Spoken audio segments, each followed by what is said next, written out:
these houses are, and from my point of view, because in my market, their houses are a lot more expensive. They're insanely inexpensive. Um, Yeah, yeah.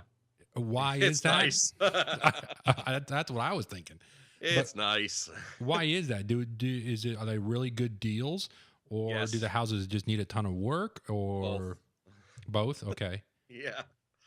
Yeah, there's some fabulous, amazing deals to be had in Detroit. Just amazing deals. And there are also some great opportunities to lose all your investment money in one shot. Ooh. Um, so we actually put a lot of thought into how to there's a term in investing. It's called alpha, which is basically it's the measure of the relative risk of an investment against other similar investments. We call our property management company Alpha Positive because that's what we're all about is having a positive alpha. In other words, having a same relative risk property perform better than its competitors. And the way you do that is by buying right. It all starts with the building you bought. Yeah. Um, but there are some great opportunities with these deals. I mean, it's basically it's market pricing. So you've got a city of Detroit, which until just recently, has had no lending going on. Well, lending and the lack of it brings prices down. People will spend more if they can finance it than they'll spend if they have to pay cash. Okay. So that's brought the prices down.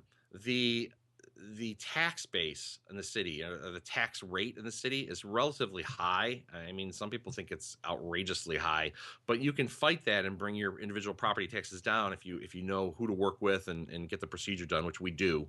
We routinely receive a 50% reduction in our property tax assessments. Oh, Um, and, nice. and this happens once a year. It just ended for this year. The appeals process is in January and February for the city of Detroit, and the city of Detroit's aware of the problem of overassessments and values, so they've come under a lot of scrutiny for this, and they're actually looking at going across the board and bringing these assessment values down as much as 20% total across the city. Um, so so you've got high taxes, you've got risky areas where there's a lot of things you need to do as a property owner or as a property management company, serving your owners, to make sure that your properties are safe and secure, especially when they go vacant. There's kind of like an unwritten rule in the city that you don't mess with people's homes when people are living in them, but when people's houses go vacant and they move out and the house is unoccupied, it's almost like a free for all. It's a carrion carcass waiting to be picked. And so we do a lot of things to minimize that risk for damage. We go into all our vacant houses and pull furnaces and hot water heaters out of the house as a matter of course. Anytime we do rehabs, we replace. Anytime we do rehabs and replace plumbing, we always use PEX, which is a plastic plumbing Yeah. that not only prevents water damage because it tends to expand and contract a little bit when you have freezing, but it also has no scrap value, so no one steals it. Okay. Um, those are things we do. We board up houses, depending on the neighborhood, you know, and make it so that if someone does break in, there's really nothing easy to steal. Now, that being said, you still do have issues with that. And I know there's probably a lot of people listening who don't have this type of thing at all in their neighborhood or in their town. Yeah. But it's the nature of the beast.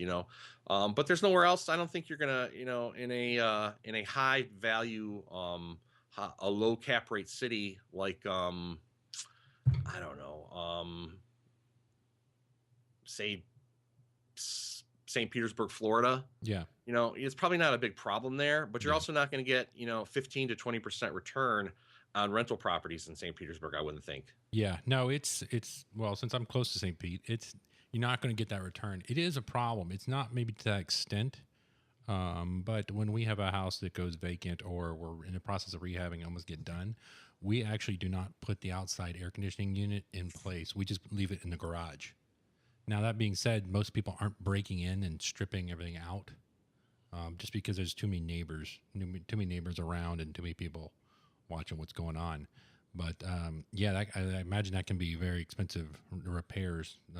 The one I've come across, it was fairly pricey to try to. They cut all the wiring in the attic and to rewire it back into the junction box was kind of a pricey repair, especially due to the fact they just stripped it for copper, which means they didn't get very much for it. But can I put you on a spot? I'm on your website, which is liveinthed.com, and there's Mhm. like, for example, there's Grand Boulevard. It's an 8 bedroom, 4 bath. I guess it's, what is it, 5 units, and it's about $70,000, 69,000. Now, what kind of return do you think somebody could expect on that property, the 5 units there, like as far as Uh, rental income per month? well, I mean, it depends on the final purchase price. That's a brokered deal, so it's really what the seller and the buyer come to as an agreement. But Yeah, I would expect that at the end of the day, on a 5 unit like that, yeah, um, you possibly, when we talk about return, there's a lot of different ways to look at it. I'm going to go from a fixed expense return, yeah. and not factor in things like maintenance or vacancy Yeah. factor. Well, you've got a Um, 2-1. I think it's like, what is it, 3 2-1s or something, and then 1-1 or something. But like on a 2 bedroom one, like in this neighborhood, how much could you get per door? You looking like, is the rent gonna be 800 for 2-1? Is it gonna no, be 600? Is it gonna be no. 300?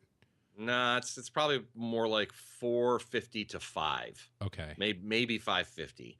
And that's with the tenants paying their own heat, and also their own electrical, but with the owner covering water, which is going to be about $30 a month typically. Okay. So round it up, call it 50. So you're looking at a net rent of 400 to 450, maybe 500. Yeah. And then your expenses, though, your expenses on those multifamilies are a little bit lower than on other properties because your taxes are lower. You're looking at about 250 to 300 a year in insurance. We have what's called a investor list policy that we use for our clients, Yeah. and help them out with that. If you have a certain number of properties, you can get one of these, and basically it's a Lloyd's of London underwritten policy, which just covers fire, major damage, and the big thing, liability, $1 million or $2 million liability aggregate. So you're looking at 250 to 300 a year for insurance per unit. But at the end of the day, you take out taxes, insurance, and then you're basically 10% off the top on management. Um, you're gonna have a paper ROI on properties like that in the 20s for sure. Wow. Sometimes even in the 30s, sometimes as high as in the 40s, depending upon what the actual acquisition price is. Now, but that's not real. That's just the numbers on paper. The reality of the Yeah. situation is you buy a good property and you buy it in a good block in a decent area, you can expect to really hit anywhere between 10 and 20%. If you're doing 20%, you're doing very well. Now that's just income, Yeah. not counting any appreciation. All of these properties that we're looking at are on the high end 50%, and on the low end 10 to 20% of their previous peak value, like their 2005 value. Yeah. They are at pennies on the dollar of that value, and they're appreciating quite rapidly right now as we speak.